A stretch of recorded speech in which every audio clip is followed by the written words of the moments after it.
আরে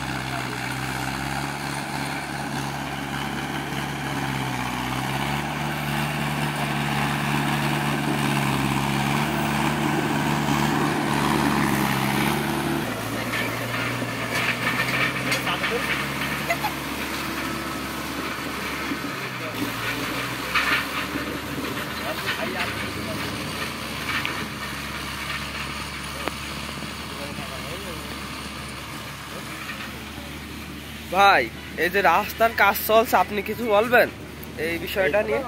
রাস্তা দীর্ঘদিন ভোগান্তির পর এখন হবে হয়রানি। 7-8 বছর আছে ভোগান্তিতে পড়েছি আমরা, এবার আবার হয়রানি দেখা যাক কতদিন হয়, তারপরে রাস্তা হয়তো ঠিক হতেও পারে। যাই হোক, আলহামদুলিল্লাহ রাস্তা ঠিক হলে ভালো। আচ্ছা ভাই।